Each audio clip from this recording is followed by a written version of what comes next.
anytime now. This is always the fun part of the show. I'm a big head, as always. Hey, kids! There he is. Yeah, sorry about that. It's Well, my fault we're running late. that's quite all right. Hey, I blame the Naggles. Let's hand it straight over to the man of the hour. I'll let you tell the good people at home a little bit more about who you are and what you do. Uh, I'm totally anti-technology, apparently, but other than that, no, I'm a stand-up comedian and comedy promoter based in Sheffield. Uh, and that's about all I do in a minute. that sounds a lot better than what I do at the minute. Yeah, it's a full-time job dealing with the comedians, basically. Fantastic. So how long's that been a thing? I started in 2019, around about September time, I think it was, just doing the stand-up comedy, and then started promoting my first comedy night 2 weeks before COVID. I was just going to say, just in time for everything to shut. Yeah, Fantastic. but to be fair with that, COVID did me a massive favour because we were one of the only comedy nights in Yorkshire that was still running all through COVID. So every obstacle that put in his way, we managed to work around it. So it was good for building a reputation, shall we say. Right. And comedians would come and do it because there weren't many other gigs they could do anywhere at the time. That's fantastic. So what about you yourself? As a stand-up, was that when did you start that? I signed up to do the Ultra Comedy course, so the charity event. So you get, I think it's 8 weeks training from a comedian. But you have to sell X amount of tickets and raise X amount of money for charity. And then they put everyone on to do the first gig. It was supposed to be a 5 minute spot, officially in 10 minutes, second to last on night. But previous to that, I'd gone to open mics with the intention of getting up to do comedy, and I always bottled it. I walked away, but wanted to sign up for the charity one because I'd sold tickets to friends and family and took donations. You couldn't really back out of that then. Yeah. So you were like forced into doing it. And as nerve-wracking and terrible as it was actually quite fun as well. So yeah, I decided to keep going from that point onwards. Yeah, I mean, everybody watches knows, but my background is playing in rock bands. Shocker. You'd never guessed that. Never Well, get guessed. in, would you? But but you guys and girls getting up there completely like you may as well be naked by yourselves. I could always blame the drummer, you know. But yeah, that's what I would say. It's like probably hardest thing for anyone to do to get up and do stand comedy because you're literally going, I think this is funny, and I'm that confident. But well, no one's that confident in comedy to be fair. But you're supposed to think that you're going to get up and make everyone laugh in a room. But if you look at like in a band, you've got your mates there and a drummer, like you just say, or even karaoke, the words are on screen and stuff like that. In comedy, it's just you on your own. Yeah, I can. And I mean, for all the years of stage experience, I feel like I've had the idea of maybe trying to do what you do. It is a fucking scary thought. yeah, I mean, that's one of the things that I do is try and help people out when they get started and everything else. But the thing that always stopped me as well with going to them open mic nights and everything else was, what if people don't laugh? And now, as daft as it seems, I'm used to it when that happens. Now it's not a big deal. Yeah, obviously, that's not the aim that you don't want a room not to laugh. But once you get used to that, it just takes the fear out of it completely. And you do, I said to everyone else, that you learn more from your bad gigs. The good ones are what keep you going back and keep doing it. But the bad ones are the ones that you learn from, even if it's just, I'm never going back to that venue again. Yeah. So how did you get from Oli Clarke,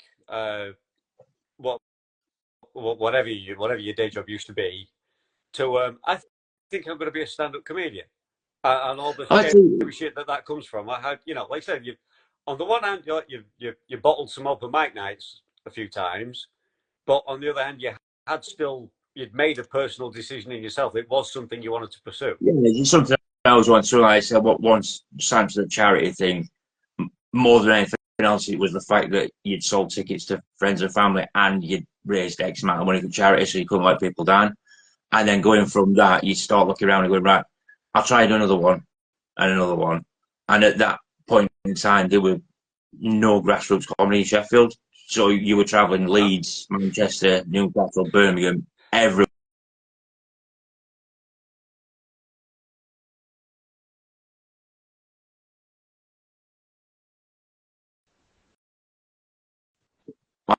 Like a little bit different a job to what he's having at the minute. And then he just went from there. Like I said, with the first one, because it happened literally when COVID happened, and build that reputation from that. It sort of snowballed, but it also gave other people confidence to start running nights as well. So how are you feeling? I asked this amongst live performers. Was what are crowds like now? Hopefully, dare we say, post COVID, are they coming back? Do you feel? Uh, Or yes and no. You're pretty much back to what you used to like with the crowds. The difference was straight after COVID, people seem to have forgot how to behave in public. So obviously, you run nights with restrictions. Once it went back to normal, it's just seemed like the public had just forgot how to behave when they went out. But yeah, it's back to normal. And Sheffield comedy crowds have always been great. There's a reason why so many comedians all over the country want to come do gigs in Sheffield, is because the Sheffield audiences are really good comedy crowds. It's just getting them into how they should behave and what they need to do. yeah, oh yeah, always. So would you say you have personally your comedy stylings? Uh, is there any way you'd describe yourself, sell yourself? Do you feel like you have any Uh, kind of sort of theme or gimmick? Or it, I'm trying to think of a it, better word than gimmick, but uh, other I than other than the way I dress whenever I do gigs or when I'm on stage, which is sort of like a work uniform, if you like, which is a waistcoat, trousers, shirt, and tie. Um, I'm just a storytelling comedian, which for me is because my comedy idol were Billy Connolly. oh So when I oh put a set together, they're always based in truth. They might be exaggerations and everything else, but because they're based in truth and it's a story, I know start point and this point needs to be it and this point, but it can change every time and just meander around and do whatever. So it's never exactly the same time after time. It's not like a one-liner comedian whereby it's joke, punchline, joke, punchline. Yeah, I go for a wander around and whatever's going on for me at the time. yeah. So I'm always curious, sort of like how much of a reasonable length set should you be so lucky to perform for a reasonable amount of time. So you spend a lot of time, a lot of the comedy grind. If I'm right, there's a lot of, 2 minute spots, 5 minute spots, trying to get that. When you I mean, start, I'd struggle to say hello, good evening in 2 minutes. Never mind actually impress someone and be funny. yeah, that's normally me in 20 minutes, but yeah. Um, when you start and you aim for 5 minutes and make that 5 minutes better and better and better, then expand to 10, and then you're 15 and 20. And then if you've got a 10 minute and then you're doing new stuff, you should start from five again and build it up. Then all of a sudden you've got two different 10 minute sets, and then it's a 20, and then you've got two 20 minutes, and then all of a sudden you've got your one man show to go to festivals and stuff like that. But the 5 minutes, everyone thinks, oh, I wrote this, it lasted 5 minutes. Well, the 50-50 split, everyone thinks, uh, this is 5 minutes, and they've got about 30 seconds worth of material when they actually perform it, or they've got 3 hours worth of stuff they're trying to cram into a 5 minute spot, which is good for them, not so much for everyone else that's waiting to go on after them that we're expecting to go in 5 minutes. But yeah, the reality expectations, a lot of people think, oh, I need to be doing 20 minutes, half an hour when they're starting, and it's 5 minutes, just that 5 minutes. Yeah. And if you want to get involved, get out and about and go to the comedy nights at grassroots level, speak to whoever's organised them, speak to other comedians, and they're quite happy to give people advice and help them out, point them in the right direction. But the same with the open mic nights. It's the slight difference that is if there's 15 people turn up on night for an open mic, all 15 are going to try and get on, and 90% of them will be brand new. So they're all going in brand new. So everything's like the unknown. Whereas if you're speaking to other comedians and going to comedy gigs, you pick up on what not to do and what to do and stuff like that. If that makes sense. Yeah, no, that sounds great. Again, because with my background, speaking to like other people in bands or a lot of it's like it's only my personal experience. If people have a better experience, it's good for you. Well done. In mine, it was so competitive. If someone had a good clue of how to get ahead, you know, they wouldn't be sharing it with me anytime soon, or until it was not that useful to them anymore. Because if they had like grown and moved on, then they're like, hey, if you want to grow and move on like me, you should maybe do this, do that, or contact these people. But only when it had served its purpose for them, you know. When it was during, while it was happening, they wouldn't be like, this is happening to us. It could happen to you too. Come, join. Let's all go together. No. Some people are a little bit like that in comedy, and they're not bothered. But 90% of people in grassroots comedy, especially in Sheffield again, everyone's together. So obviously when you're up there on stage, it's just you, like we said. But the rest of it, we're all in that big collectively because we're all feeling exactly the same. I'm only 5 years into it, and I still get nerves and feel sick before going on and doing a set. So that you never really lose that. But yeah, so that's a shared experience, and trying to help everyone out. But there are some people that think they don't need to be speaking to other people, or they don't want to help people out because they're going to be the next big thing. Or sometimes it happens. I mean, nerves are a good thing. I mean, I wish I could pull a fantastic quote out of the air because I can't remember who said it or exactly how it's said, but it's been said many, many times by many, many people. Essentially, if you don't feel at least a bit of nerves anymore, quit because you don't care. If you're going out there, and it's one thing being confident, it's a fine line, but that bit of nerves just shows that you care, you're bothered because you want the people to have a good time as much as, and selfishly, you want to be successful and adored because we all do. But you want the people to have a good time, so there is something riding on this. It matters. Yeah, it's not only that way. Why are you doing it's not only that with the comedy side of it. It also still gives that a little bit of an edge when you go on. So if you're nervous, obviously you get your adrenaline rush and everything else, but the nerves, like I say, it means something, but it also gives you an edge because you're trying to prove that you were nervous for nothing when you get on there. So you're going, right, I'm nervous because, and I'm going to show you all, even if you never met everyone in the room before, fingers crossed you'd see him again, but sometimes you don't. But yeah, the nerves, it's a good thing, as long as it's not too much. I've seen some really, really funny people that can't deal with the nerves whatsoever. Like some of the funniest people I've seen starting out in comedy, but they cannot get back on a stage after the first or second time. They just can't do it because it's like to the point of being sick, and they won't do it. So that's like an extreme. But yeah, if you've not got any nerves, yeah, you shouldn't be doing it anymore because it's overconfidence then. Yeah. Oh, I mean, I believe it's that's the way I see it anyway. Yeah, I mean, I read this once, and I don't imagine it's changed. This the number one fear, fear that people have is speaking in public.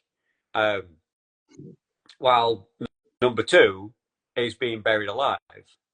To be fair, doing comedy, both things can happen at the same time. It's quite easy to die in your arse on a stage in comedy. Yeah.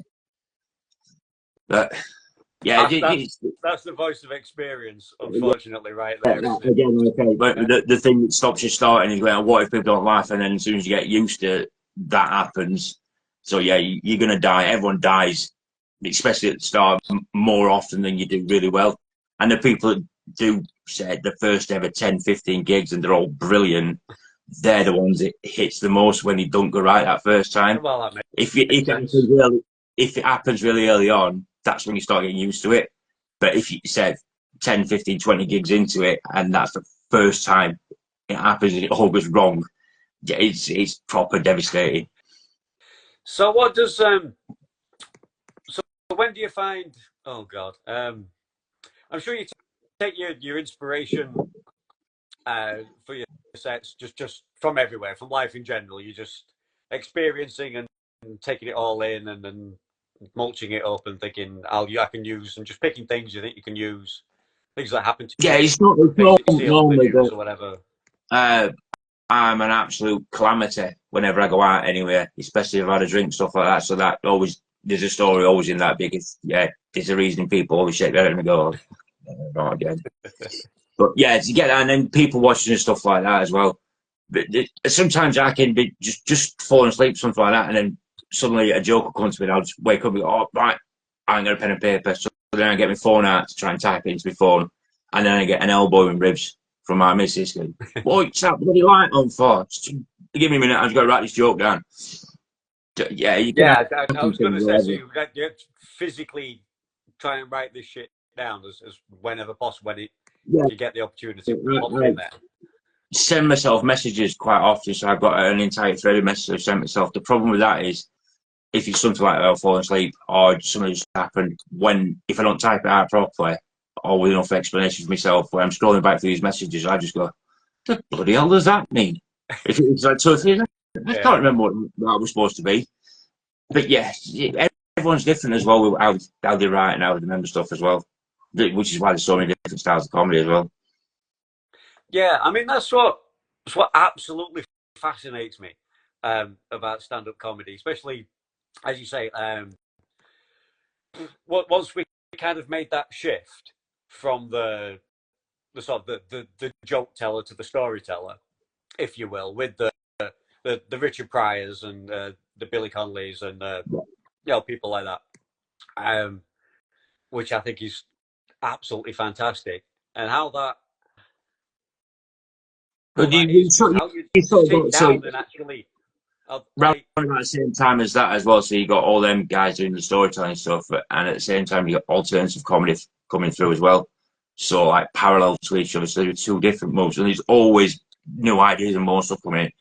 And at least 3 or 4 times a year, I'll see someone that's starting out in comedy that's doing something that no one else has done that I've ever seen anywhere before, and it's got that's genius. Why can't anybody else thought of that? But again, it's what pops into people's minds, and they say, oh, that'll work. They just need someone to go, all right, then, yeah, go and I'll give you a chance to get on stage and see if that works. uh, Fingers crossed. hey, so we mentioned Billy. You want to throw any other names out there? Any of your favourites? Well, yeah, it's going to sound like going back to like way back, but again, like so, you got Dave Allen, that were another storytelling comedian, Jasper Carrot, although he got a million other people writing his jokes for him, so, and that kind of stuff.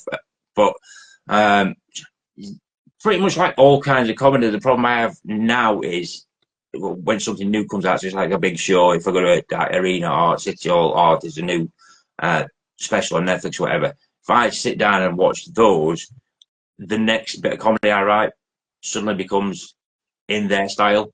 So it's like an impersonation of them. So it's sort Somebody of like said it. you cannot watch too much of the like new big name stuff because it just filters into your mind, and you start That right. that's One of totally. the ones I watched a couple of years ago, a Scottish Asian comedian called Danny Boy. I love him. This stuff's amazing, but sat down to watch a couple of shows, and then for a month after that, everything I was writing was suddenly in his style. But I was also handwriting it out in a Scottish accent. So you're like, why you done that? So yeah, that's the downside with the comedy for Oh, me because that's I can watch all that stuff. you're the first person that said that. That's what I used to do. If I used to listen to any music, well, we used to I used to do originals. I used to be the main songwriter, and if I listen to anything, I mean, obviously I like listening to music, but if I've been listening to too much of the same thing, or if we're definitely we're needing to extend the set or write a new set, so writing songs was a thing on my mind, and I was looking for options. The same inspiration would strike of whatever this happened, that happened, saw something on the news, whatever, and I'd write this song, and I think this song's great. Even the riffs, even the guitar riffs, everything would be great, and we'd kind of get a rehearsal and jam it out a bit, and I'd be thinking, and it would be great. Yeah, of course it's great because the band that I'm totally fucking ripping off is a great band. And it takes a while to kind of sink in and realise, oh yeah.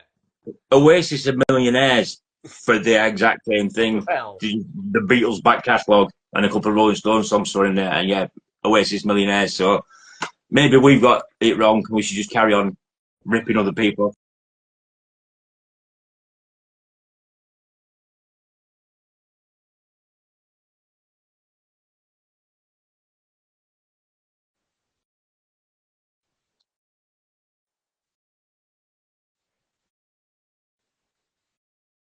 Yeah. sorry. Technical issues again. I was thinking, oh, here we go again. Yeah. Yeah, you're frozen on my side, so I'm sorry I missed that. But yeah. So who's like you say, you don't want to watch anybody trying to write your own stuff, but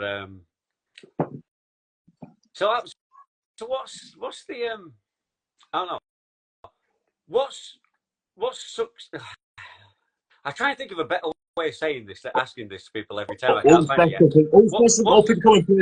What's success to you? When what's a even if it's like practically pretty much pure fantasy, like I don't know, like selling out Madison Square Garden or something.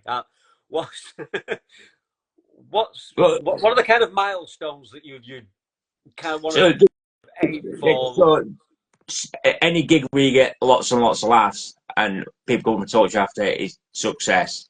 You just have to get out of your mind the fact that you're going to be next person on live at Apollo or something like that, because there are thousands of people trying to do the same thing. And yes, a lot of funny people finish getting there, but a lot of that as well is right place, right time. Yeah. So success is you just they get one gig at a time, what response you get. And then one of the other things I really love, and partly what keeps me doing this, is so when brand new comedians come and do my gigs and they do really well, and then they progress, and you keep seeing them progress. So like from a 5 minute, and they're suddenly getting paid gigs and doing half an hour, 40 minutes, 45 minutes. That always puts a smile on my face. So that again is a success, because when they were starting out, they were doing gigs for me. I told you, and just seeing people progress. You just can't focus when I'm going to be next superstar, because 99% of the time it's not going to happen to most people doing this. But it's the same with bands, I would think. You see some brilliant bands and you think, oh, why haven't they got anywhere? But it's the same again, right place, right time. Always a lot of that. How do you feel? Again, I think I try not to do too much of it. Try and keep it light. I don't want to get too overly political or whatever. But how do you feel, sort of, as someone immersed entirely in the arts? I feel like we could get more support, like in terms of perhaps even governmental support. Generally speaking, with the venues, cash flow, courses, opportunities. We have to make a lot of stuff by ourselves for ourselves. Funding. If you look at Sheffield Council, they've had the funding cut to the bone, and we've pretty much 14 years there, everything being cut to the bone. So obviously, everyone's suffering over that line, and I don't think that's going to change for a long time. It would be nice if it did, to get that bit more support, but as well, COVID factors in a lot with that as well, because the support people that do performances didn't get the support that a lot of others got. So even with the furlough and stuff like that, but you weren't getting any money from that on top of that. And a lot of people that worked within industry, whether they were performing or involved around it, they had to go and get other jobs during COVID, and they've not come back into it either. and general public also haven't got as much money as they've had previously. So people who go out, say, 4 nights a week, 3 nights a week, 2 nights a week, are going out twice a month, and so you're competing with everything else to get them to come to whatever you're putting on, whether that's band, down to a quiz night, and anything and everything in between. Right. People haven't got money to spend, so yeah. I mean, the support's not at all from anyone, any kind of authority or authority. I'm not going to get into my opinions on. I also feel like culturally, there's always an element of the kind of like get a proper job, sort of a thing. It's hard to say to whether it's like parents, teachers, or the higher powers that we after are under at whatever point as lives that we're in, saying, I'm going to be I want to be a stand-up comedian. I want to be a rock star. I want to be an actor. I want to be a painter. I want to be a sculptor. Anything sort of within the arts doesn't often come with massively embracing like, yay, go for it. You can achieve your dreams, because that's exactly it. It's a dream, and it's not, I want to say it's just like shit on, but it's not as encouraged as perhaps it could be. What a lot of people look at it as like you've got a screw loose kind of thing. Like, this is what I'm going to do, or this is what I'm planning to do for a living, and try and do whatever with it. And people just go, it's not right, Eddie. Yeah. Because it's not viewed as being a proper job or anything else. But then they'll go out and watch you try and entertain them and whatever else. But then they'll go, so what are you doing on Monday morning? I'm signing on. I didn't say that actually. We're live on this, aren't we? Okay. So, have you got anything? What you got coming up? You want to plug? Let's get that out of the way. At the minute, there's not that much because obviously with football, with Euros, so a lot of venues. I've got that on. On top of that, I'm going away as well, summer holiday as well. So there's not much of that. But next Friday, it's the Toolmakers Brewery at Neeps End, which is the night I start up, the very first one. Excuse me. Which is now Sheffield's longest running free comedy night. So that's next Friday, and then the following Thursday we're at the White Lion at Healy, and again that's free entry. So and that as well as also election night. So Rishi Sunak's leaving party at White Lion. There'll be a few of those, I think, around. Yeah. You'll have competition for that too. We're conquered up and down London Road after that, I think. Right. So let's get to know Oli Clarke a little bit better, shall we, kids? That's never a good idea. Let's play a quick bit of this or that. All right. No wrong answers, because sure as shit, I've got no prizes for you. I don't get paid for this. So, just simple stuff, just for fun. Cats or dogs? Cats at the minute. It used to be dogs. Because I'm just like that. Yeah, I change my mind a lot. There you go. A walking contradiction. Beer or wine? Wine. That was easy. Pizza or kebab? Pizza. Now, is that like a vegetarian or a vegan thing, or just a preference? I don't know. It's just I like eating pizza. But this is why I went from being fairly skinny to back 20 stone. We're having 2 pizzas for breakfast and things like that. So yeah, easy choice. Which is weird because those turtles are fucking ripped. Yeah. So you would have thought. Took that behind her into the shells. Carried it out there. So, country retreat or city living? Country retreat. Everybody says that. There's so many people in their country retreats, it's basically a city. Can't afford it, but yeah, that would be preference. Okay. Do you rather go skydiving or scuba diving? Scuba diving. Have you? Snorkeling, not actual scuba diving, but I'm not a great fan of heights. So yeah, Okay. Do you prefer, what have I got here? Big parties or small gatherings? small gatherings. Yeah. Quality over quantity, yeah? So, Now, oh, there's normally a kitchen you can hide in. here's one. Would you rather have money or free time? Uh, Free time. I've already got loads of free time and no money, so yeah, that's comedy for you. Hey. Now, would you rather watch a puppet show or a magic show? Puppet show. Yes! Somebody said puppets. I'm the only one on record as saying puppets. Yeah, it's just because you can't trust magicians. They're all sneaky fuckers. Yeah. Oh, we got it. Polka dots or stripes? Stripes. You know, someone took that question so seriously they needed to know if it was horizontal or vertical. Oh, that's a whole other question. So, oh god, yeah, of course, the really controversial one: Star Wars or Star Trek? Star Trek. Yeah, yeah. I've had about 50-50 on that one. So, have you, Oli Clarke, comedian and promoter extraordinaire? And if anybody's just tuned in, I'll keep repeating this shit so they know who they can follow and who they can look for the posters, who they can go see, and who they can keep spamming and emailing Netflix with "this guy needs a special now," right? That's the guy. That's the name you want to put out there. Have you ever seen a UFO? Is that sober or drunk? A drunken UFO, that'd be interesting. All kind of all over the place.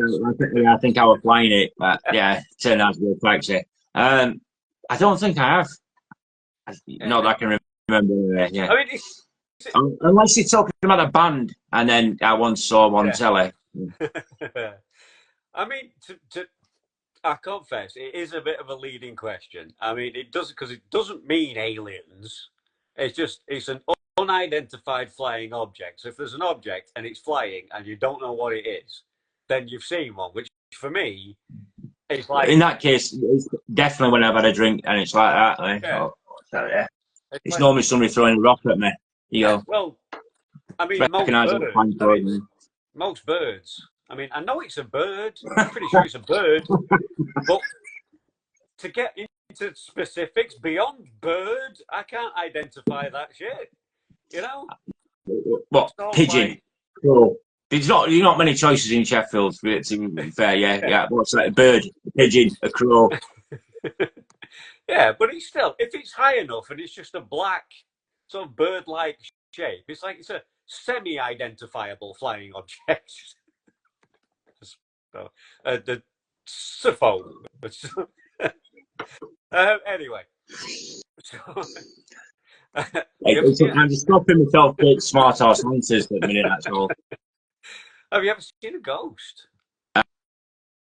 Yes, I believe so. Oh, story time with Oli Clarke. Just getting it in there again for you. Yeah, thanks for that.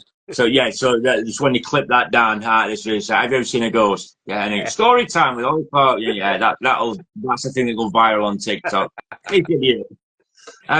So what in one of the pubs I used to work in, there was the story. They went round and round and round front regulars and people had run it before about it being haunted and everything else. And on this particular night, I was locking up the way the pub were. There were a front door at one side, and then a wall, and you went that way into what we used to call posh side, and other way with tap room, and two doors at opposite side with corridor. So I had locked up the tap room side. There was no one in there. Also, the door into it was locked. The out was locked, and I cleaned up, and I was stood the bar on the opposite side, so you could see all the way through. And I looked up, and there were a guy stood there with an old fedora hat on and a coat. I'm like, "Oh, sorry, mate, I've locked you in," and then went running around to unlock the door to let him out, and there was no one there still. And then so obviously told that story to everyone else that worked there, and other regulars went, "Oh yeah, you've seen ghosts now." So I was hallucinating, Oh, yeah. Maybe with Ghost. Or I But you might kind of figure, lose me. you know, this is this is how his brain screw us over because you got to think it's got to be a ghost, right? If I was to conjure up, if I was alone by myself and was to conjure up another being to keep me company, it wouldn't have been a dude in a fedora. I can tell you that. It'd have been Uma Thurman, Yes, you know. yeah. It was, yes, well, yeah, we're not going into that. But yeah, well, that's because obviously we're a story that we're always told. And when you're in a pub on your own at the end of the night and locking up the quiet places, Yeah, and your mind automatically goes, oh, this story about this ghost, and it's planted in there somewhere what it's supposed to look like. And so you look up and think, I've seen that, but it weren't literally that corner of the eye. It looks like, oh, sorry, man, I've locked you in. So, but they do say all pubs are full of spirits. They're normally on top shelf. oh, they do indeed. Okay, so uh, I mean, you can't see from here from just head up, but like yourself, I clearly have the body of an indoors kind of a person. So I like my movies, my TV shows. You know, I like the great outdoors as much as the next guy, assuming that's John Candy and Dan Aykroyd, which we're talking about. Did you get much time for films and TV? Is that a thing you do?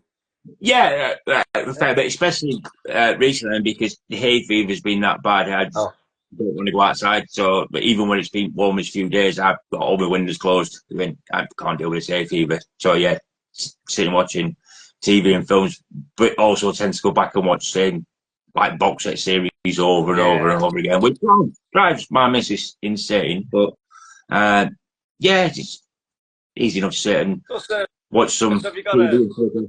you got a favorite sort of genre? You're like a sci-fi guy, a gangster movie guy, a horror guy. Yeah, I just pretty much watch almost anything apart from like rom coms kind of crap because it's all cliched. But so like normal comedies most of the time. But no, yeah, pretty much. If it's worth watching or if somebody's recommended it, then I'll get a whirl. Apart from all these Star Wars, millions of whatever series they keep putting on Disney at the minute. It's non-stop. Wall to wall Star Wars. There was a time that would have sounded like heaven to me. Since discovered, it's not so much. Anyway, Yeah, no, yeah, but Paramount do the same with Star Trek, but yeah, that's fine. Sit and watch that. But yeah, you just can't do with all this Star Wars stuff. There's like a million different things they're trying to do. so that being said, what was the last thing? Doesn't necessarily have to be a new thing, but what was the last thing you watched that you'd recommend?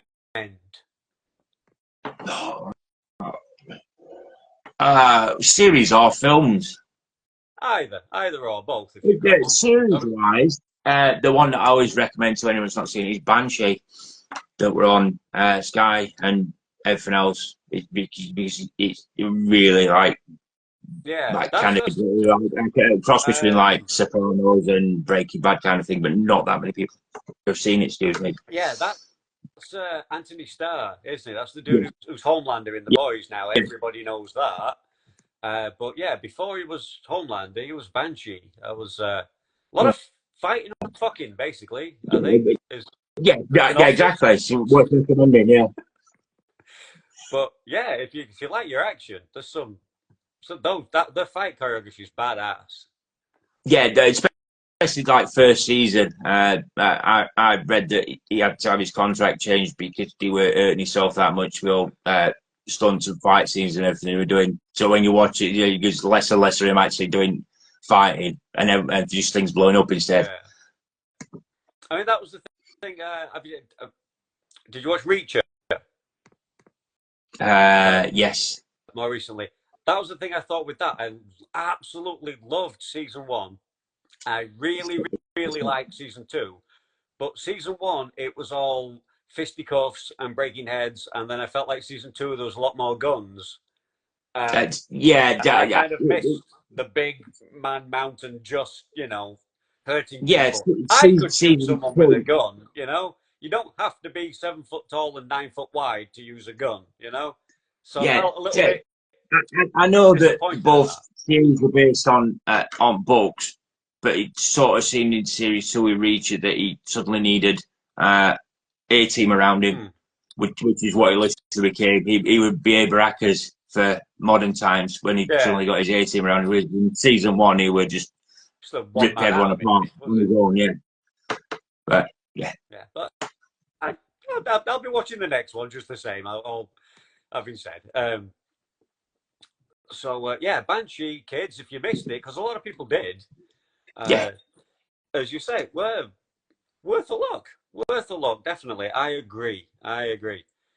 There's something to recommend that people probably won't have seen before. Yeah, I would say, yeah, definitely say that.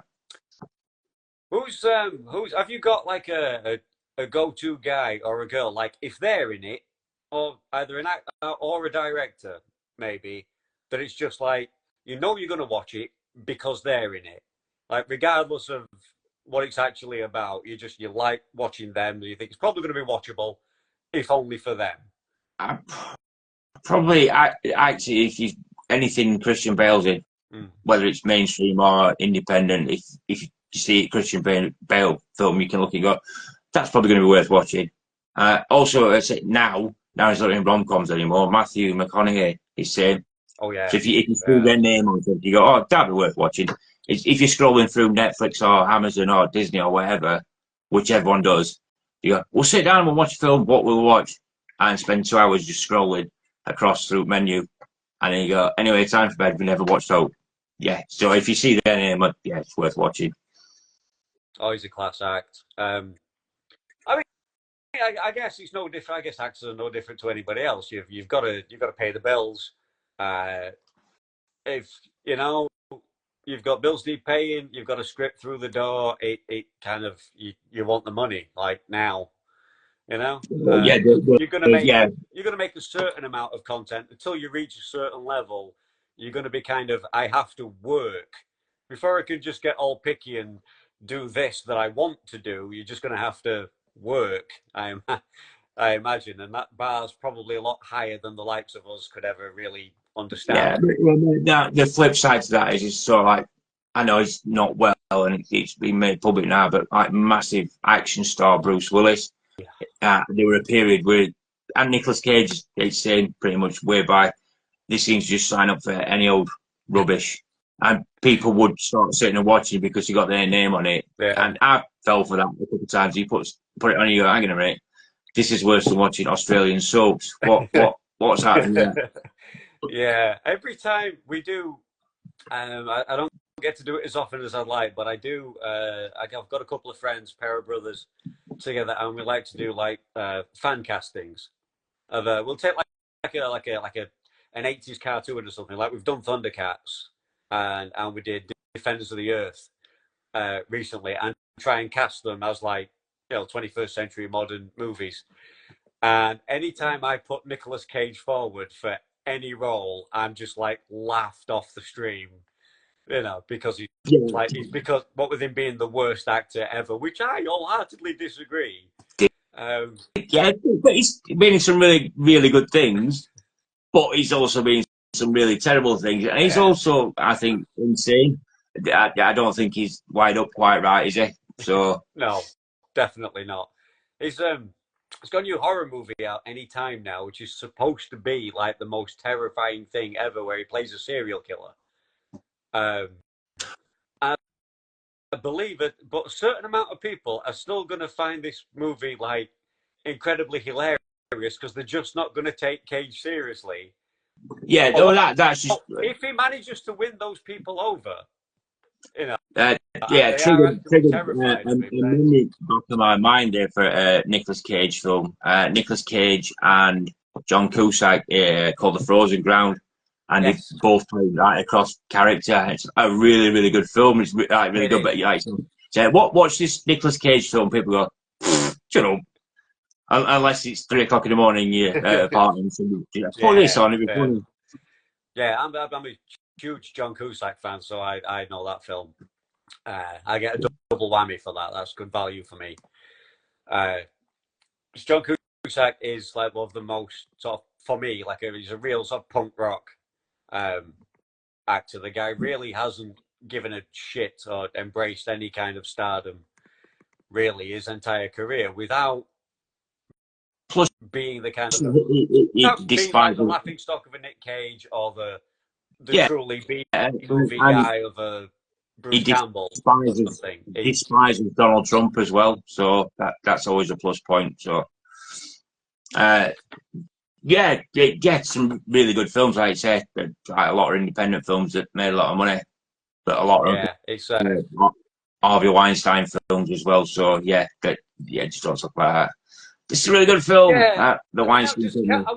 can we never watch Pulp Fiction again now? Are we not allowed to do that anymore? Mother, fuck her. Yeah, maybe not. I don't know. I mean, to be fair, it's my understanding whatever else Weinstein touched, which we now know more than we ever wanted to know. That's really the wrong phrase to Really, use. Talking about Harvey Weinstein, whatever else he took. it's my understanding that he was rarely really all that hands-on when it comes to movies. I didn't even mean that one. I knew what I was doing the first time, and I'm just Yeah, that really touched me. That and that's in the special place. Show me yeah. on the doll. Show me on the doll where the. Yeah, but that he didn't. It doesn't. I don't believe he got all that involved in a lot of movies. Well, the one Especially when you've got the likes of Quentin Tarantino, you can leave the fucker alone. He knows what he's doing, you know, and you can just yeah, sit back and slap your name on it and take the money. the So one I that think I'd we forgotten can have a about, and fairly so clear conscience. A yeah, fairly the clear the one conscience. I'd forgotten about with Weinstein until a couple of weeks ago were Dogma, the Kevin Smith film, and so Weinstein still owns the rights for that, Yeah. and won't let him stream it anywhere, and everything else. So Kevin Smith will literally just puts bootleg links out all the time, tells people to watch it that way. Yeah. So hands on with that. Apparently, he's keeping that for royalties while he's in prison. Very strange. Very, very strange. That's kind of like when Marvel started making movies because giving everyone else the rights to make movies were just making shit movies, and they eventually had the bright idea to start their own studio. So started buying all the rights back and willing to pay over the odds because I mean you've got some of that sweet Disney loot, so like it's okay. We'll pay you above market value. Like Star Wars. And everybody seemed to be quite happy that like, well, I mean, you are Marvel, so like here you go. It only seems fair. We had a good crack at it, except for Sony that now try and convince the world that like they invented Spider-Man and just refuse to do the right thing. And it's just incredibly frustrating. And anybody who's seen Madam Web has to know that they not saying really, that. really have to just give them the rights back. You can't do it. You don't know how to do it. Give them the fucking right. Don't give them. Sell. They've offered to. You can buy like African countries for the amount of money that they're offering you. Just take it. Yeah, Christ. same kind of level with that in reverse is somebody should take rights off DC for all DC Comics or Warner Brothers that were they knocking out for all crap they do with that. And let's make this, but then we'll burn it and get more money from insurance payouts and stuff like that. Yeah, we demand better. They were on to biggest winner ever with Michael Keaton back as Batman, and it was like so he was in that. Let's burn film for that, and then totally change the other film that we got him back in, and then sack it off. I'm not. I'm not going to be rude and outright ask you your age. I'm just going to guess from the things we're talking about. But kids, if you weren't there, you don't know. You hear a lot of talk about it, and I'm telling you now, it's all true. Batman '89, the summer of that year, was a big fucking deal. Like Endgame was okay, but Batman '89 because we didn't have 5 superhero movies a year and 5 superhero TV shows a Well, week to you watch. got the last Batman were Adam Yeah, West, and literally Superman were still in spandex and tights and stuff. So yeah. Let's do this with Batman instead. it And it's like, was ridiculous. It was so right. It was so good. That was the first real, incredibly bad quality, grainy, practically black and white pirate VHS tape that I'd watched like yeah, 7 times a day, regardless of the fact that I could hardly fucking see it. pretty much saying we used to have a guy come around doing video rentals in his car on estate where I grew up, but he also used to sell like dodgy VHS copies of stuff. And my copy of Batman film, I seen it in cinema when it came out, but yeah, VHS copy I got was really great like that. But it was one of them where people kept getting up in front of the camera, walking across the screen like that. And you go, oh, I missed that bit. But then they'd come back, and then somebody else would get up, and they'd go that way. And so, yeah, great film, this, but but yeah, people have not got a clue. But yeah, that should have happened a couple of years ago with Michael Keaton back as Batman. I mean that. I don't. I mean, because he's done Batman again, albeit. I mean, I, for a cameo I role, don't. I it's don't think it's. like, I don't think it's a. I don't think it's a spoiler anymore. Being that film's about 2 years old now, is it? yeah, That killed him off at the end, and then didn't bring him back, and George Clooney were a punchline to instead at end. strange choice, but okay, like, yeah, we can go with that. But yeah, and now he's doing Beetlejuice again, and I'm kind of on the fence about Yeah, that. I always remain generally positive. I'd like to try and have a cynical yet sunny disposition about most things. So yeah, I'm not one of these people that starts like really complaining about a thing when I haven't even seen it. I'll wait till I've seen it because I will be seeing it. I'm not sure it should even be happening. I'm not sure I never asked for it. I'm not sure I want it.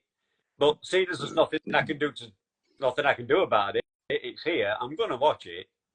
I know I'll be yeah, watching but it. you're probably not going to go out and go to cinema anymore. Not that anyone goes to cinema anymore or No, anything like nobody that. does. No, I It, it, try.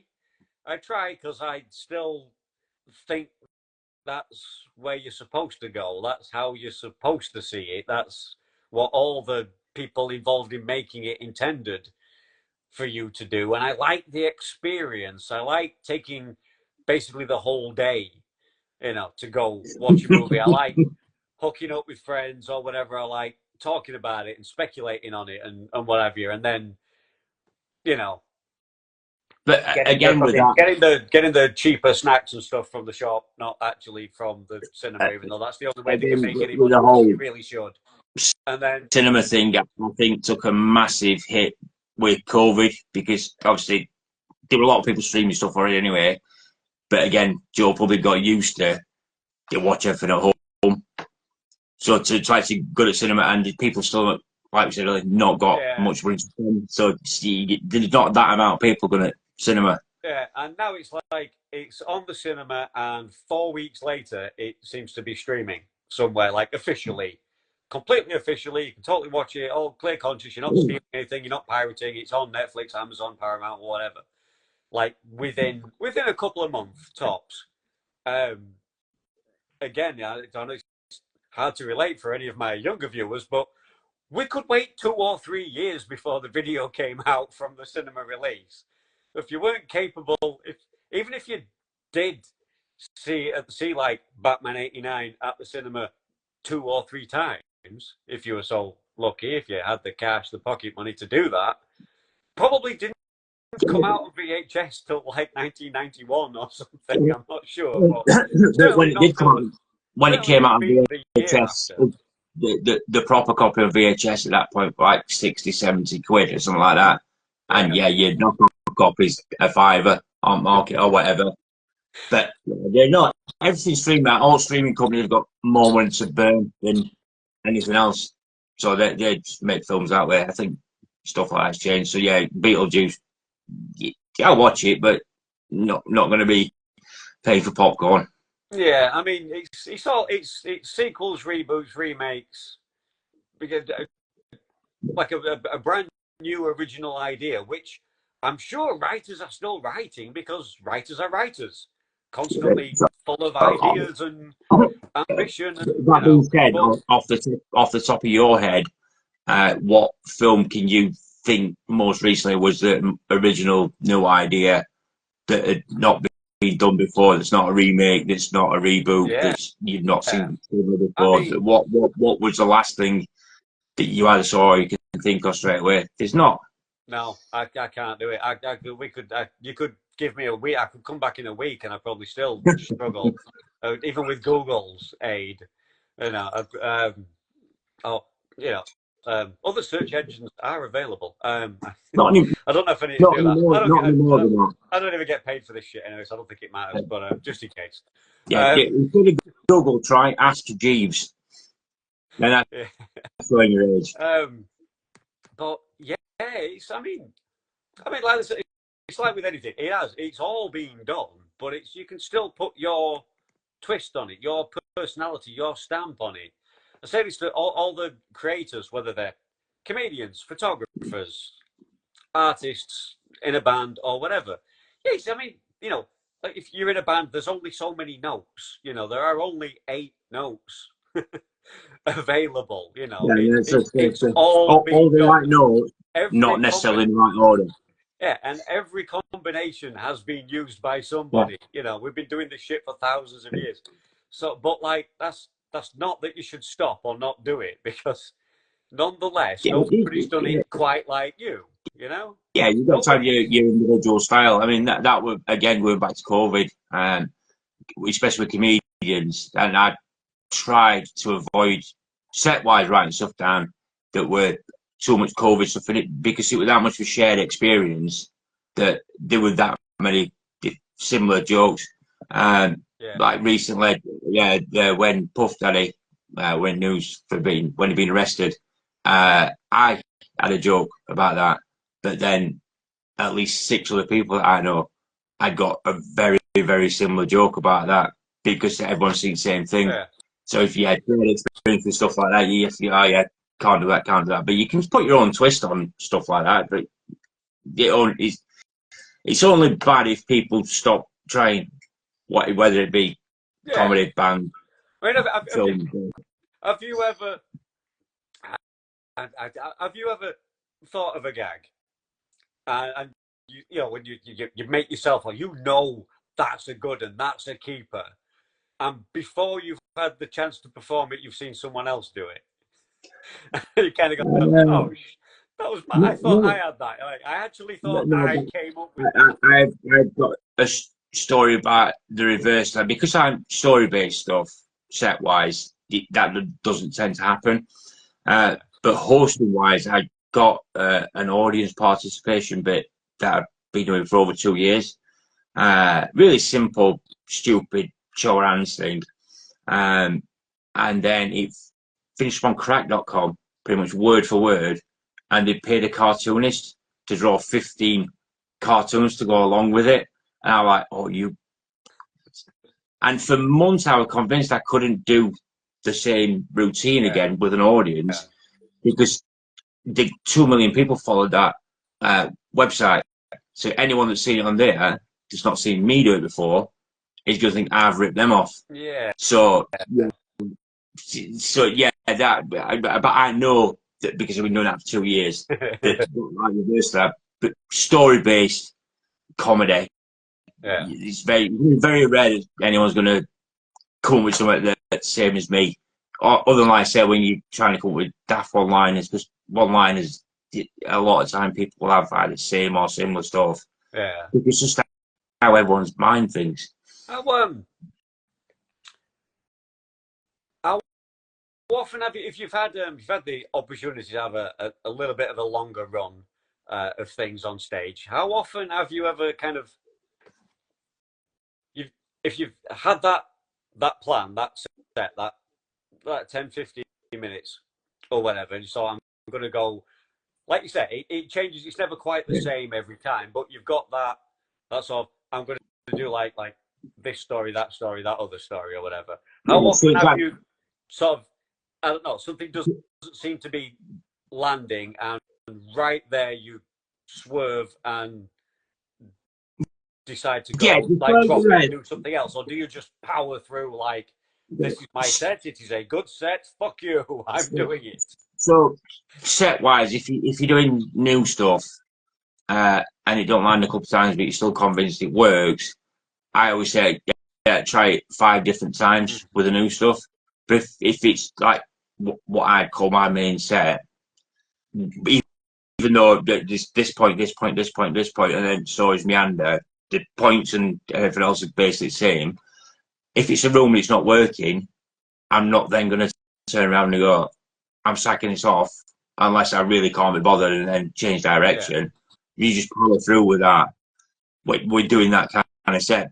But one-liners get away with it a lot easier because literally, oh, if you don't like that one, here's another one. They're on to the next. Yeah. I mean, I imagine there's got to be, you've got to have a certain amount of sort of like mental toughness. Like, you're up there, you're doing your thing, you're not getting those laughs you're hoping for, but like, I can't imagine, because you're not like, is it me or is it them? Back to that. You know what I mean? That comes back to what I said earlier, whereby what if you don't laugh was the fear when you start, and then once you get used to that, and then you learn more from your bad gigs. Yeah. Then it's just part of doing comedy for that where you say, you go, oh, but you're not laughing. You go, it's not my day today. Yeah, I mean, because you can't. I imagine, like, you know, that exact same routine, you know, on Monday it bombs, on Tuesday at a different venue, different town, it goes down a storm, and you haven't changed a thing. So Yeah, like, I see the temptation to, you know, when you get the negative reaction or no reaction, to want to drop it. But you get a feeling for a room as well. So when it's not working sometimes, and you just go, right, I'm going to do my full set, but I'm going to tweak the way I'm telling this. And I might, instead of doing this, I might pick on someone in the audience instead. But that comes from my hosting, because obviously storytelling style of comedy. To be given a chance to tell a story, you've got to get them to like you. Even if you're not laughing, you've got to like in a certain way. Yeah. As a host, I quite often berate and pressure and bully an audience into doing what I want it to be in that room. So you can switch to that and go, right, I'm going to pick on someone there, but having the confidence to do that, it takes a little bit of time to get used to doing that, because a lot of people go, oh, I didn't say that to him. So you've got to have some heckler stories then, right? 6 different occasions people have tried to hit me when hosting nights. Extreme. It's one thing when some dickhead thinks he's funnier than the guy with the microphone who's potentially even getting paid to do it. It's another thing to that's standard comedy with people shouting out and thinking they're funnier or whatever, and that's your job to either shut them up by embarrassing them or get them to realise that they're not actually part of the show. Because that happens with hecklers. If you interact with someone as a heckler, suddenly they think they're part of the night and they won't share it out through everyone else. But yeah, to annoy someone enough that they're going to take a swing at you, slightly different variations of the same thing, really. Basically, me taking piss out of someone to the point whereby it upset them that they wanted to kill me. I mean, that's which makes me want to do it even more, because if I see someone especially if someone, because if I'm going to pick on someone to the point I'm going to wind up that much, they've deserved it in that room. It's not just your random Joe Boggs member of your audience, whatever. It's someone that's done something to. I'm having to literally have a go at you about this here, and then I've now found what winds you up. So I'm going to keep pushing that and keep pushing that and keep pushing that. I think the first time it happened, it were a Bank Holiday Sunday gig that I was running. So Bank Holiday Sunday in August, not a good comedy environment anyway. So started at 2 in the afternoon, and we were going well 11 at night. So yeah, lots and lots of drunk people and everything else. But we're going fairly well, and there was guys sat at the back of the room and just didn't respond to anything that anyone was saying, just totally straight faced. But he got Liam Gallagher haircut, the prime out version of the Liam Gallagher shirt, and everything else. And he weren't responding to me for so I literally just called him Primark Liam Gallagher on the microphone to his face. But then we went to a break. And I went outside to have a smoke and he'd gone to the toilet. And as he come back, just saw him out of the corner behind. He jumped round his corner and took a swing at me. I'm like, whoa, calm down. But then we went back in, he came back in. But he was still doing the same thing, no response. So I carried on. And then in the next break, we went back outside. And I was talking to, because it's Bank Holiday Sunday, loads of bars on Steelyard at Kelham. Talking to the security guard. And he come running up behind me with a bottle. We were going to try and bottle me, but the security guard got him that time. But I did try and upset him. That was the whole point of that. But the first one to try and hit me. And then last one, somebody tried to put a bar stool, you know, with a square topped, wooden square top through the back of my head. That was the last one that someone tried. I mean, it baffles me totally, because this is what you came for. This is what you signed up for. Especially if you're a paying audience member as well, if you had to buy a ticket for this shit, like this is what you came for. I mean, not necessarily to be like personally picked on, but that's possible because that's what some comedians do, and it might be you. If it's with me, like I signed up if for it's that, with me, and I'm trying to have a go at somebody that much, they deserve that. So what they paid to get in and everything else, and the ones that you sort of all right, the ones that are absolutely leathered, so drunk, and then you can have a go at them, and all the mates laughing, and they're like, and so you have to explain it to them on a microphone in front of everyone why they can't keep doing that. But yeah, people are strange when they So there's a lot of talk. There's a lot of talk recently, comedy wise. A lot of the political correctness, cancel culture. You can't say anything these days, even when it's a joke. Everything's off limits. What's your take? You got a take on that? You can say what you want, but there might be consequences. So as you said, picking on people and everything else, and then people might try and hit you if you're brave enough to do that. It's a common thing when you're trying to convince people to come to comedy night. They go, yeah, but comedians aren't funny anymore. They can't say anything. You can, but there might be consequences, and then you have to weigh that into it. Obviously, now when people are filming everything, things can get took out all proportion. They were luckily this was never ever filmed. But if it had been, I would have been cancelled, and I can talk about it. It's a funny story. So I was hosting that. It were Toolmakers, and there were a guy sat out on front row. With this couple that came every month, and he literally, his entire look, he looked like a German tank driver from a Second World War film. So the specs that he had, the bald head and everything else. So yes, I'm with him. But then he spoke. He was Northern Irish. So all right, different. So, but then I was dancing around stage, goose stepping, doing Nazi impressions in Northern Irish. But funny. Yeah, but then went to break. But so that didn't get funny. And then in the break, I found a cardboard box and a poster tube. So I made myself a tank out of a cardboard box and a poster tube. I put a swastika on the side, and he went back out again. And funny. But if it had been filmed and gone anywhere online, I'd have been finished. But it was funny.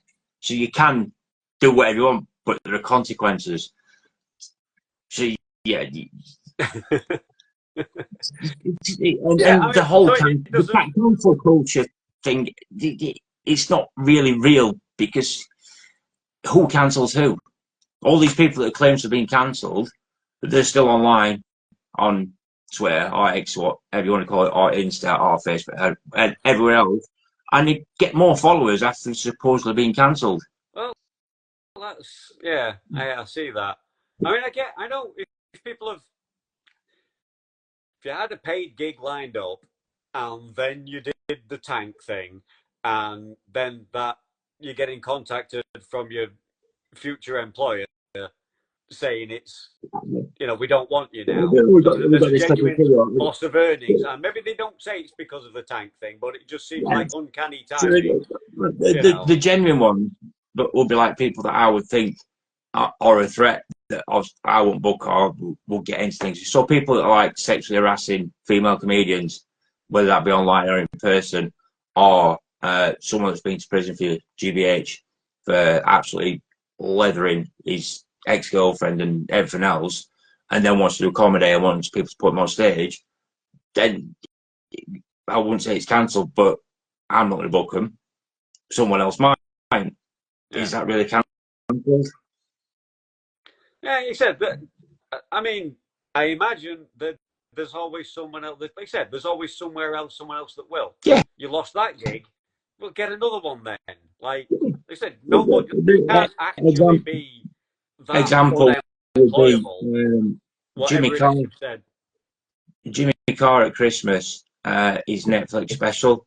He finished on front pages of all daily newspapers for a Netflix special that had been out for 2 months, and then all of a sudden his agent and manager have been sending clips of this really offensive bit to all these people in media to get it out there on front page of papers because it drums up attention. Yeah. And they're trying to cancel me. Yeah, they're trying to cancel you because you've sent them the stuff to try and cancel you with. It's not.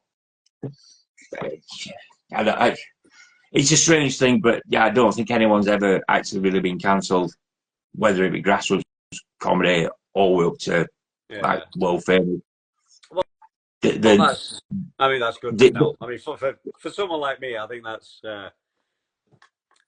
definitely an interesting perspective and good to know. And I hope that's the case, because I think, especially for stand-up comedy, as just someone on that is the way it is. I'm not saying that people won't get booked for certain things and everything else. Me personally, I know what the regular audience in each venue, what style of comedy like, and what they'll want to hear. So some might be far more left-wing leaning, and some might be more right-wing leaning. But no one's cancelled from either. And the good surprises with them are they put someone on that is sort of against run-at-mill what they're used to, and they get big laughs.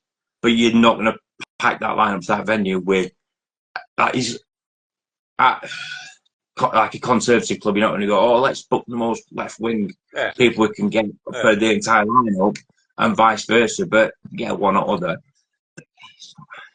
It's not a real thing. I don't think cancel it. Yeah, I mean, there was again, we might be showing his age. I don't know if you remember Jerry Sodowitz. Yes. Sodowitz. It was he did like a whole. I mean, way before people were saying things like woke and cancel culture, like way before those phrases were said on a daily basis. He did like a documentary series, basically about that, and it was ultimately how, look, there's got to be a butt of a joke. It's how jokes work in whatever format you tell them, anecdotal, a straight up kind of knock or whatever. There's a butt of the joke. Something has to be the butt of the joke. Just fucking deal with it. It's okay, because it's a joke. And it's very clear the difference between, verbal abuse and offence, racism, and the one joke is pretty clear for anyone whose IQ is bigger than their shoe size. Like it's not the one hard. That came up and again a couple of years ago when Chubby Brown got cancelled at City Hall, so they cancelled his booking. But speaks when he said, right, the problem with that is with Chubby, he's not got a replacement booking in Sheffield for that. It's not because he's cancelled, it's because he's not as funny anymore. So whether I agree with his comedy and everything else, if you go back to his older stuff and you go, right, it's a genius how he puts his jokes together. Whether you like that joke or not, it might not be my sense of humour. If you look how he puts his jokes together and how it works and how he built them, that's comedy. Yeah. That's how it works.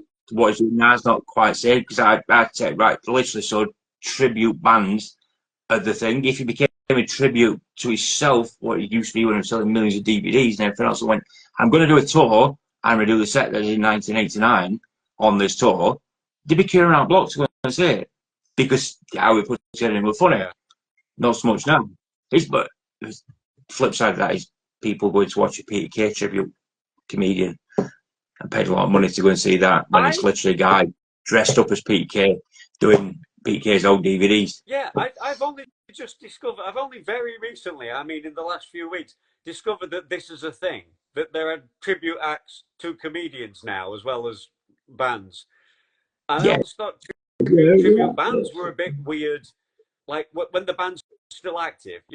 An Elvis tribute makes sense, you know. There's no other way of hearing Elvis songs played live unless you do it. So that makes sense. A Katy Perry tribute band makes no sense to me. You know, like there's no need. She's right there. She's like 12 years old. She's going to be gigging for a long time. You know, whether you like it or not, it's like we don't need that shit. Then when I find out tribute actually their tribute tend to be so Katy Perry, Pink, their tributes tend to kind of be like a casino with a meal and a show kind of tribute. I used to go and see live like AC/DC tribute quite often in little rock pubs in Sheffield. Yes, it's not the same, but as a band to go and see, because it's a really good cover of them, you know, it's not the band. You say, yeah, go and watch that, be laugh, and you drink that. As a tribute to a comedian, you're literally going to pay to see someone that's doing the set that were on DVD however long ago. It makes no sense to me, but it also don't make much sense to me seeing a comedian in an arena. So if you go to an arena like Sheffield Arena, 12,000 people, 15,000 people, sort of stages 4 miles away, and there's a couple of screens on each side, and you're sat in back row 5 miles away, and you're literally watching on screen. Yeah, it's not a comedy crowd, because it's in sections and all the rest of you. What's the point? Why are you paying 80 quid, 90 quid to come and sit on back row at this, when you better see online in a couple of months? But, I just thought, like, you know, with a comedy tribute, I just thought with comedy tribute, the comedy, the original performer, it's like, it's very personal and autobiographical, and you know it. You can't just get up and do that. That's very, very much theirs. You know, seen a few people that advertise as in the style of, but the literal tribute comedians. I'm doing yes. Why are you paying 15 quid to go and watch this that were on a DVD night 20 years ago? Why don't you come watch some grassroots comedy? There's free entry, and we'll ask you to put some money in it, and every time people think it's worth. You got to go to comedians, but then that room will have 200 people in it, and we'll be getting 50 people in. So, it's a bit weird, but public are weird anyway, unfortunately. Very, very right. The whole thing I always said to the 4 million people in this country watch Mrs. Brown's Boys every time it's on. So that's the sense of humour of a big percentage of this country. Ignore them, right? And try and make everyone else laugh. So we've done some comedy, TV, and some movies. What's your playlist? What's your music taste? What do you listen to? Well, we just had a bit of AC/DC, but. So I know we had technology problems getting this running earlier, and I would say, I'm a technophobe. I don't like dance music. That's a nice one-liner for you. I've still got an old MP3 player that I used to put in my bike jacket when I ride it more back around, and still listen to that. I've just got a collection of all sorts of stuff on it. Not so much new stuff. So all that kind of stuff. yeah, I've seen Springsteen live 97 times all over Europe. So yeah, there's that. But yeah, eclectic music taste, like so from Madness to AC/DC to Springsteen, which is a separate obsession, like Gaslight Anthem and stuff like that. So yeah, it's yeah. I hats off to you. Each to their own. That's great. It's Springsteen. I'm hit and miss. I must admit, but it's the wordier he gets. And the ones that I like. Really, different stuff. There's a massive back catalogue. Honestly, some of the newer stuff is, for a better word, shite. So last year before he put a cowboy album out, and like really, he's literally just fleecing people now. But the thing we're seeing him live so many times, even if it's not the same tour, the set list is never the same for me to each gig.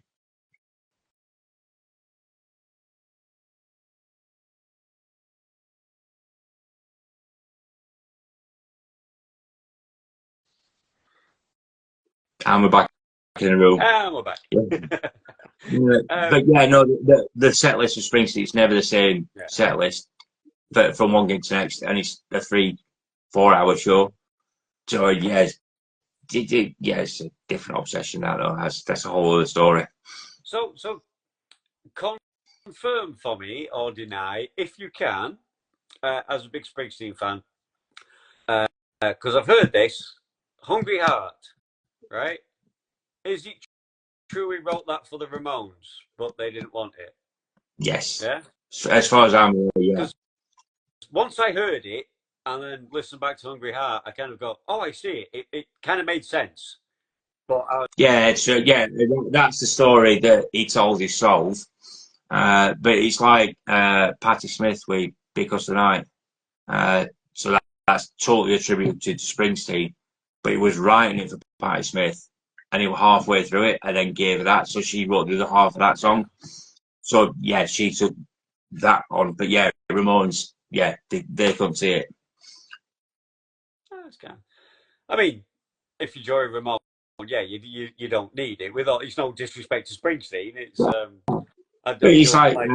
Springsteen doesn't need anyone else's song either. You know, it works both ways. Yeah, Manfred Mann, Blinded by the Light. Everyone knows that song. Yeah, this is Springsteen song. Yeah. Yeah. Hey, is it entertaining and educational here? Yeah. So people. So you know that song for that, but yeah, it's actually that. If Ramones had covered that, it would have either been fantastic or shite, but they didn't. So we'll never know. Yeah, you learn something every day. Yeah. So you don't get this on Graham Norton. You see, that's why you've got to come here. Yeah. Yeah, it's the best. A few less viewers than yeah. A few less viewers. I'm working on it. Only another 15.5 million to go. Apparently, I swear too much to really promote. Yeah, I've been on my best behaviour, to be fair, and stopping myself from my normal. Absolutely no need for that. However, I have kept you for quite some time. We've covered a range of subjects, so I'm gonna be really nice and let you go. I don't know what time you have to get up and go to work in the morning, but the feeling it might be a little bit late. Yeah, right. I'm a comedian, so yeah, I just get up Saturday tea time now. Oh, see, now you're just glamorizing the lifestyle, and everybody's going to want to be a stand-up comedian. You're going to have so many people contacting you, like stand-up comedians, and heroin addicts that keep the same time. It's no glamour whatsoever. It's pure coincidence. Yeah. Right. Anyway, kids, this has been Oli Clarke, stand-up comedian, comedy promoter. Go on, give a shout out to your next couple of nights you've got coming up. One last time. Before I do that, I just thank you for this. I actually really enjoyed this. Now, after we got over, I really enjoyed that. So next Friday, if you're in Sheffield, Toolmakers Brewery at Neep's End, Sheffield's longest running free entry comedy night. We've got 6 brilliant comedians on. That's next Friday night, Tulme Explore, and the following week on the Thursday, the White Line at Healy, Rishi Sunak's leaving party, comedy special, another 5 great comedians that you can come and see for free. There you go. Well, hey, you can't complain at that price. You'd be surprised. But yeah, I know people will. Anyway, so thank you very much for this. I've had a blast. It's been fantastic. Hopefully I might even see you in person in the not too distant future. One of those nights, yeah. It might be after your hollybobs. Yeah, I'll send you a list. But anyway, David, I'll be the short, hairy guy that looks lost, probably. There's a few of them that come to my gigs, to be fair. They're only asking for change. Do you know, I used to look even more destitute than this at one point, and I was waiting for a now ex-girlfriend to shop, and it was a very warm day, and I fell asleep. I waited outside, and I was sat on a wall or something, some kind of grassy fucking thing, and I kind of nodded off, and I woke up, and there was change in front of me.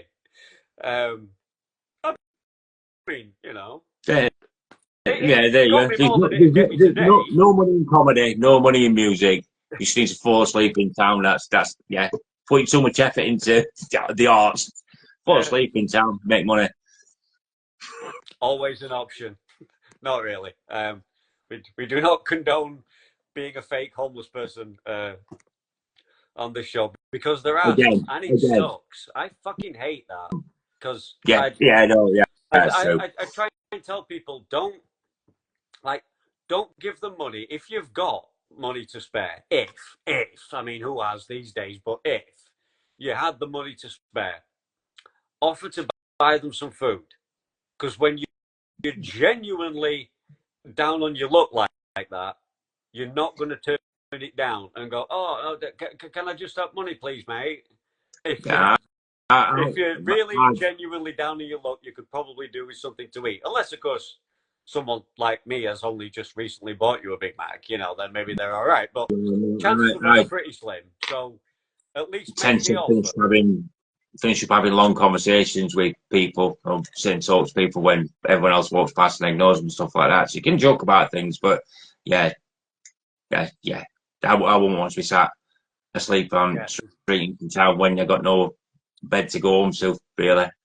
So there you go. And if you ever want to cheat, just my brain wires things up completely weirdly. If you do want a cheaps, if you ever wanted a superpower, kids, and I know you have, I can't help you fly, I can't give you laser eyes, but if you want to be invisible, I stand in the middle of city and hand out flyers.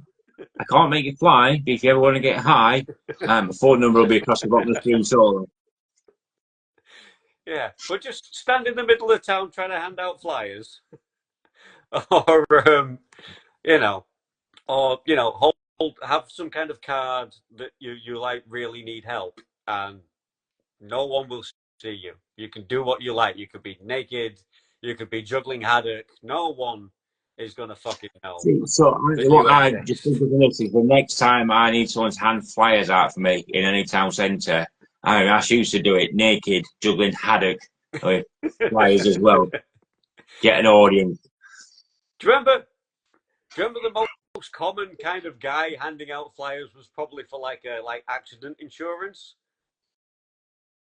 Oh, I once stopped a guy and I was like, if I tripped and fell or walked into that wall because I was distracted by you, could I hire you to sue yourself? Would that be a thing? Yeah. He probably. No, there's a story about with a guy that had an accident. I think he crashed into his own house in his car. Who put and that there? sued himself. But sued himself, and insurance company had to pay out on both ends. So he claimed because he crashed his car, but then he also claimed against himself for damages that he'd done to his own house, not on his actual insurance claim as a fault thing. So there was no like blame on himself, and he got paid out for it. Genius. Oh, much.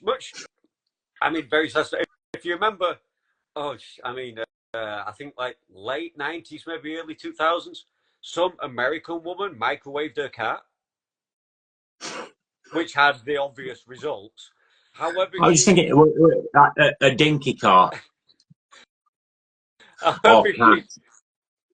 And then, I mean, I don't know why you do that unless the whole plan was to make the money, because she sued like the microwave company for the death of her cat and all the trauma that she suffered and everything. It's got to be in America. It's got to be in America. Because, like, she won several $1 million because nowhere in the manual did it say, not suitable for drying cats. She'd given the cat a bath, and wanted to dry it off. And because it didn't say you can't do that, she was okay to infer that you could. That's the kind of reason why there's warning labels on everything now. Everything. I love reading labels. There's some crazy shit on labels because before it gets put on a label, you know that there must have been a problem. Oh, Iron Brew. Yeah, warning, don't do this because. Yeah. So, why would you? I haven't looked for a little while, but the big 2-liter bottles of Iron Brew used to come with the thing. If you read the label close enough, there's part of it. It says not to be opened with mechanical devices, and that just got my brain thinking: what's somebody been doing with Iron Brew and a mechanical device that's caused a problem? Probably caused Iron Brew some monetary loss that they now put it on the fucking label. But nobody reads. Nobody but me reads anyway. My brain goes that way and that way with that. So the mechanical devices. So either someone's got a JCB and tried to open a bottle of Iron Brew, or someone's been trying to vibrate the top off the bottle with a dildo. Really plugged in, going, yeah. But somebody at Iron Brew's had to sit there and go, all right, put this on back of this now. Yeah, something to think about anyway, kids. And with that fantastic mental image in your brains, we are going to say goodbye for real this time. So, bye. Thanks again. It's been a blast. Well, we should do this again sometime. Enjoy your holiday. Good luck with the upcoming shows. Cheers, mate. Thank you. As the sun sets slowly in the west, we'll bid you